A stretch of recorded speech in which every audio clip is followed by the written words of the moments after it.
Okay, so what if I told you that the intense, magnetic, soulmate connection you felt with the wrong partner had almost nothing to do with them? What if the truth is you didn't fall in love with a person? You fell in love with a ghost living inside of you.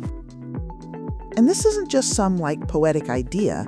There are actual psychological studies, especially the ones rooted in Jungian depth psychology, and they reveal this really startling pattern.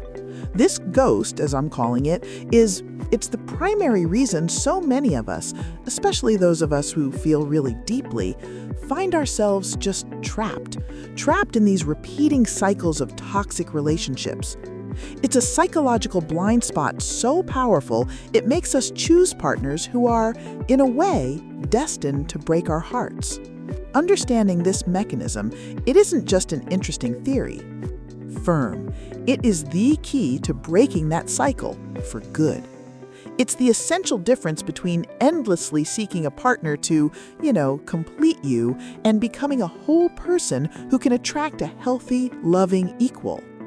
This information, if you truly understand it, can completely transform your entire relational life. So stay with me here, because I'm going to break down exactly what this trap is, why it specifically targets empaths, and most importantly, the actual concrete steps you can take to reclaim your power. And that final step is the most crucial, and it's something almost no one talks about. Okay, so first, we need to dismantle a very pervasive and, frankly, a very damaging myth. The myth of the one, the soulmate. Our culture is just saturated with this idea that there's another person out there who completes us, right? Our other half. And when we meet them, it's supposed to feel like magic, like destiny. But what if that magic is actually a psychological red flag? The great Swiss psychiatrist Carl Jung, he had a different, far more profound idea. He talked about something called the Anima and the Animus. So, in really simple terms, the Anima is the unconscious, sort of inner feminine side of a man. The Animus, on the other hand, is the unconscious, inner masculine side of a woman. But these aren't just, simple concepts. Jung saw them as complex inner personalities. Think of it like this. Your unconscious mind holds an old-school movie projector, and in that projector is a film reel, this complex, idealized image of your perfect other.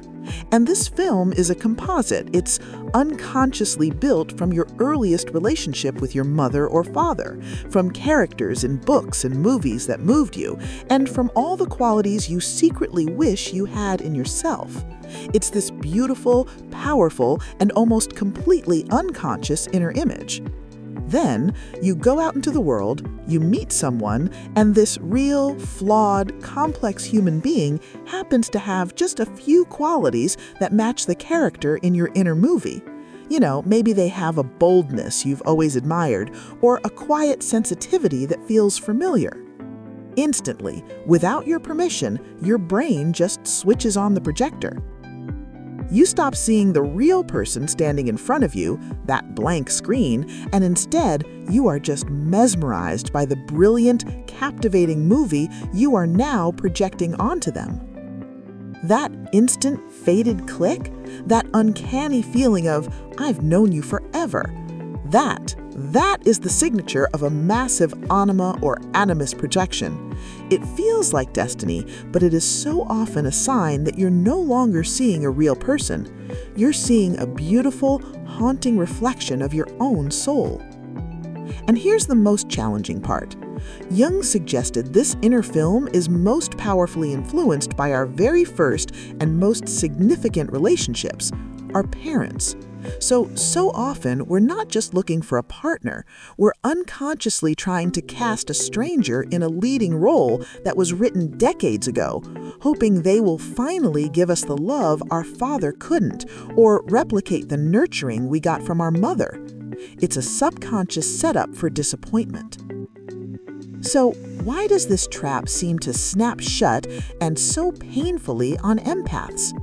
Well, If you identify as an empath, you know your experience of the world it's different.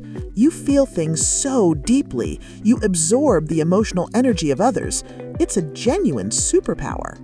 But in this specific romantic scenario, that superpower becomes a profound liability. Here's why.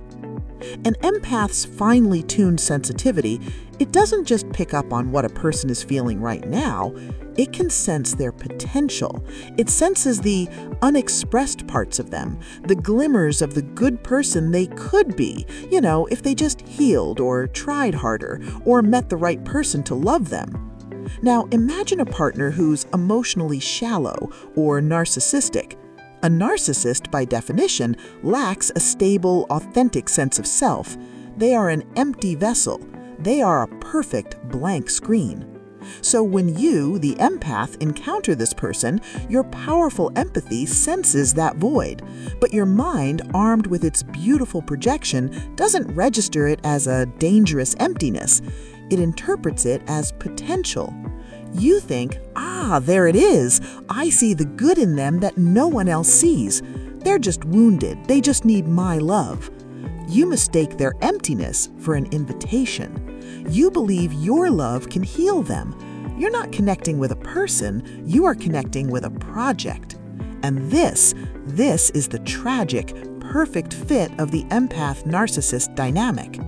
Contrary to what a lot of people think, a narcissist isn't attracted to your weakness, they are attracted to your strength. They are drawn to your vibrant emotional life, your depth, your endless capacity to give and to feel, because they are empty of it themselves. Dr. Judith Orloff, a pioneer in this field, she calls empaths narcissist magnets for this very reason. Somberly, the narcissist sees a source of supply. The empath tragically sees a soul to be saved. And this creates an incredibly addictive, painful bond. You give, and every so often the toxic partner will mirror back just a tiny piece of your projection. They'll say the perfect thing or make a grand, hollow gesture. This is a classic manipulation tactic called intermittent reinforcement. It's just enough of a glimpse of the movie you're projecting to make you think, it's working, my love is changing them. And it keeps you hooked, pouring more and more of your life force into a bottomless pit, utterly convinced that you're on the verge of a breakthrough that heartbreakingly is never going to come. Look, if any of this is resonating with you, if you have felt this exact pain, first, please just hear me. You are not alone and you are not crazy. This is a well-documented psychological pattern.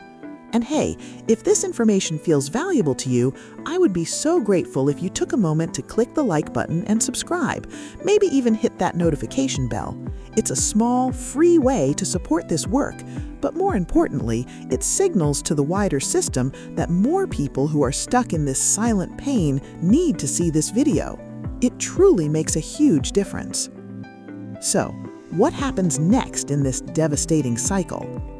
Inevitably, the projection shatters. There's only so long you can overlay a beautiful fantasy on a harsh reality.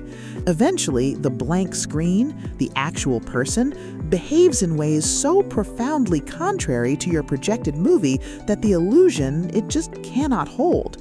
The lies become too big to ignore. The emotional coldness becomes too painful to explain away. Their actions burn a hole right through your beautiful film. It's like the projector bulb just explodes. And in an instant, you're sitting alone in the dark, just staring at a stained, empty, and unfamiliar wall. The magic is gone, and it's replaced by this horrifying, stark, and confusing reality. This is the moment you say, or you scream, I don't even know who you are anymore. And here's the devastating truth. You never did. You never knew who they were. You only knew the beautiful, idealized story you were telling yourself about them. The profound betrayal you feel isn't just that they misled you, it's that your own hope, your own projection misled you. You're not just mourning the loss of a relationship, you're mourning the loss of a part of yourself that you thought you had finally found in the outside world. I worked with a client once, this incredibly kind and compassionate woman. She'd spent 7 years with a partner who was just deeply emotionally unavailable and critical. She was constantly on a treadmill, trying to win his approval, to make him see her worth.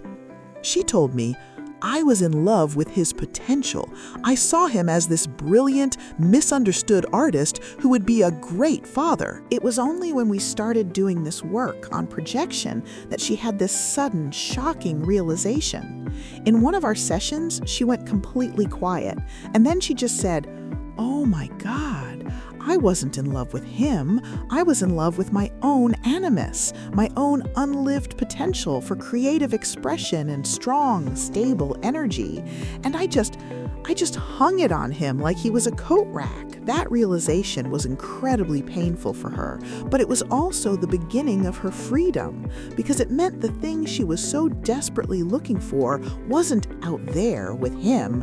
It was inside of her, waiting to be reclaimed. Which brings us to the most important part of this entire discussion. How do you break the cycle? How do you take your power back? The answer is not to try and stop projecting. You can't. It's a natural function of the human psyche. The answer is to become conscious of the projection and to take it back, to reclaim the gold. So I'm going to give you a 4-step process. This is the real work. This is the path out. Step 1, identify the gold. And I want you to actually do this. Get a piece of paper and a pen. At the top, write the name of the person who broke your heart in this way. Now, list all the powerful, positive, wonderful qualities that first drew you to them. Not the bad stuff, we know that. List the things you fell in love with. Was it their sense of freedom, their wild creativity, their unshakable confidence, their sharp, logical mind? Be brutally honest with yourself. Dig deep. This list is a map to your own lost treasure. Step 2, own the qualities. Now, look at that list, read it over, and I want you to listen very carefully, because this is the secret that will change everything. Every single admirable quality on that list is a disowned, undeveloped, or unrecognized part of you. It is your anima or animus staring back at you from the page. If you were captivated by their freedom, it's because your own soul is crying out for more freedom from self-imposed limitations. If you were mesmerized by their creativity, it's because your own creative gifts are lying dormant, waiting for you to give them a voice. If you admired their confidence, it's because you are ready to develop your own authentic self-assurance. These are not their qualities, they are yours. You just saw them in someone else first. Step 3, the integration work. This is where everything changes. The work is not to go out and find a better person who has these qualities. That will only start the same painful cycle all over again. No, the work is to consciously and deliberately begin to cultivate these qualities in yourself. Look at your list. If creativity is on there, you sign up for that pottery class you've been dreaming of for 10 years. If confidence is on there, you start practicing speaking up in meetings. If freedom is on there, you book a solo trip, even if it's just for a weekend. You must become the person you have been looking for. This is the alchemy. This is how you turn the lead of your romantic pain into the gold of your own wholeness. You take that movie projector and you turn it around, shining it on the inner wall of your own soul. And step 4, practice discernment. As you do this inner work, your outer world will begin to change because you are no longer desperately seeking these qualities in others. You can start to see people more clearly. You can see them for who they are, not for who you need them to be. Discernment is the ability to hold a space for your initial attraction while also observing reality. You can feel a pull towards someone's confidence, but you can also observe that they are arrogant arrogant and unkind to the waiter, you're no longer blinded by the projection. You see the whole picture. This entire journey is what Jung called individuation. He believed it was the primary task of a human life. So please hear this. Falling for the wrong person is not a failure. It is a painful but powerful invitation from the deepest part of your soul, asking you to come home to yourself. So the pattern is clear, right? We don't fall for the wrong people by accident. We project our own inner undeveloped gold, our anima or animus, onto them. For empaths, this is a dangerous trap, but it is also a profound opportunity. The pain of a toxic relationship is a signpost pointing you back to the parts of yourself you've left behind. And so my question for you is this: what is one quality you now realize you were projecting onto a past partner? What is one piece of gold that you are now ready to claim as your own? Take a moment to share your insight in the comments below. Naming it is such a powerful act of reclaiming it, and reading through the comments helps us all feel less alone on this journey. Thank you for sharing your time and your valuable energy with me today. Remember, you do not need someone else to complete you. The love, the wholeness, and the incredible power you have been searching for out there in another person are already waiting inside you. It's time to go and meet yourself.